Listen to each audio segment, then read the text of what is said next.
আসসালামু আলাইকুম, আমি ডক্টর শেখ মোহাম্মদ হাসান। এই ভিডিওতে কথা বলবো দাঁত বা দাউদ রোগের কারণ কেন হয়, কিভাবে ছড়ায় এবং এর প্রতিকার বা চিকিৎসা নিয়ে। দাঁত বা দাউদ এক ধরনের ছত্রাকজনিত রোগ। আমরা এটাকে ছত্রাক বা ফাঙ্গাস বলি। এটা এক ধরনের সংক্রামক জাতীয় রোগ। শরীরে এক জায়গা থেকে অন্য জায়গায় বা একজন থেকে আরেকজন এটা সংক্রামিত হতে পারে।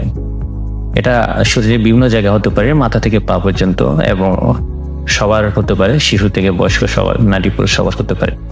প্রথমে একটা গোটা দিয়ে শুরু হতে পারে, তারপরে আস্তে আস্তে এটা চারিদিকে বিস্তার লাভ করে একটা বর্ডার দেখা যায়, চারপাশে বাড়তে থাকে, অনেক সময় গোলাকার হয় এবং প্রচন্ড চুলকাতে থাকে। মাথায় হলে এটাকে আমরা টিনিয়া ক্যাপিটিস বলি। বাচ্চাদের কমনলি দেখা যায়। টিনিয়া ক্যাপিটিসের কয়েকটা ধরন আছে, একটাকে আমরা বলি ইনফ্লামেটরি আর একটা নন ইনফ্লামেটরি।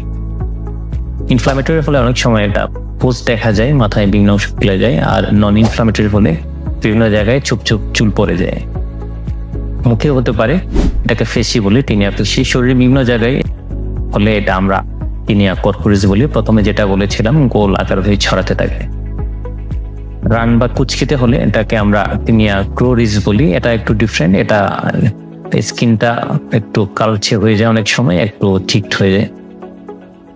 পায়ে হলে আমরা টিনিয়া পেডিস বলি। টিনিয়া পেডিসের কয়েকটা ধরন আছে।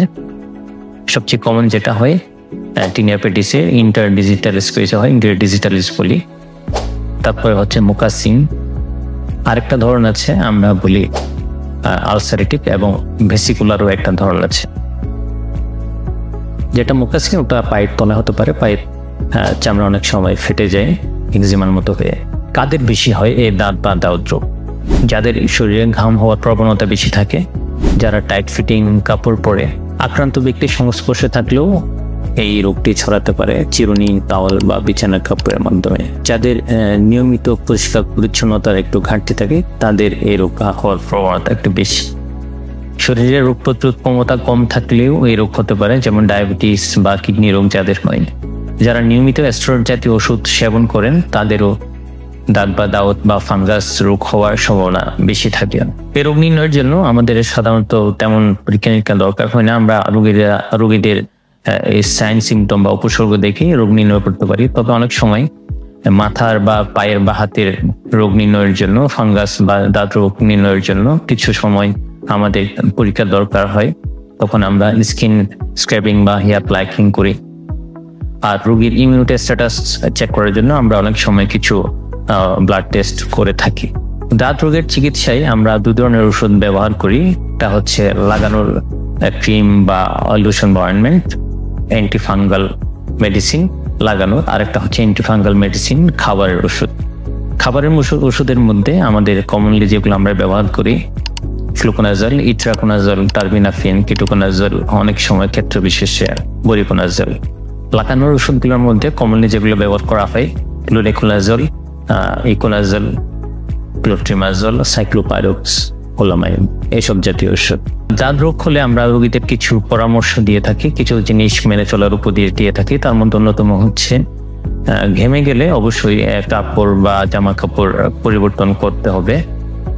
নিয়মিত একটু সুতির পাতলা হালকা কাপড় পরতে হবে। আক্রান্ত ব্যক্তির সংস্পর্শ বা আক্রান্ত ব্যক্তির চিরুনি, তোয়ালে বা বিছানার কাপড় বা জামা কাপড় অবশ্যই একটু ব্যবহার পরিহার করতে হবে। ঘর বা বিছানা নিয়মিত পরিষ্কার করতে হবে, নিয়মিত গোসল করতে হবে। আমরা কিছু অ্যান্টিফাঙ্গাল মেডিকেটেড শ্যাম্পু বা সোপ ইউজ করতে বলি, যেগুলো দিয়ে আপনারা নিয়মিত পরিষ্কার করতে পারেন। বর্তমান সময়ে এই দাঁত রোগ সহজে ভালো হচ্ছে না, বা ভালো হয়েও বারবার হচ্ছে। রোগীরা বারবার ডাক্তারের কাছে যাচ্ছে। তার কিছু কারণ হচ্ছে অপচিকিৎসা। ডাক্তারদের কাছে যাওয়ার আগে রোগীরা দাঁত হলে এটাকে হালকাভাবে নিয়ে বিভিন্ন কোয়াক বা ফার্মেসি দোকানের পরামর্শে বিভিন্ন ধরনের মিক্সড স্টেরয়েড জাতীয় ওষুধ ব্যবহার করে এই ছত্রাকটাকে আরো রেসিস্টেন্ট করে ফেলে ড্রাগের প্রতি। তখন রোগীরা আমাদের কাছে বিভিন্ন ধরনের কমপ্লিকেশন বা জটিলতা নিয়ে আসেন। অনেক সময় দেখা যায় রোগীরা বিভিন্ন ধরনের অ্যাসিড জাতীয় ওষুধ বিভিন্ন ধরনের হার্বাল ওষুধ ব্যবহার করে, যার কারণে জায়গাটা অনেক সময় ইনফেকশন নিয়ে বা কন্টাক্ট ডার্মাটাইটিস নিয়ে আমাদের কাছে আসে। তখন এর চিকিৎসা করা প্রাথমিক পর্যায় থেকে আরো কষ্টকর হয়ে পড়ে। আরেকটি কারণ হচ্ছে বর্তমান সময়ে ছত্রাক বা ফাঙ্গাস নিজেদের মধ্যে অভিযোজনের মাধ্যমে আমাদের যে প্রচলিত ওষুধগুলো আছে এগুলোর প্রতি বিভিন্ন ধরনের রেসিস্টেন্স তৈরি করছে, যার ফলে এর চিকিৎসা করা আগের থেকে বেশি সময়ের দরকার হচ্ছে এবং বেশি পরিমাণে ওষুধের ডোজের দরকার হচ্ছে। তাই আপনাদের যদি এই রোগ দেখা দেয়, দাঁত বা দাউত রোগের সন্দেহ হয় বা দাঁত বা দাঁত রোগ দেখা দেয়, অবশ্যই একজন চর্ম ও জনরোগ বিশেষজ্ঞের পরামর্শ নেবেন। কোনো কোয়াক বা হার্বাল চিকিৎসার পরামর্শ নেবেন না। ধন্যবাদ।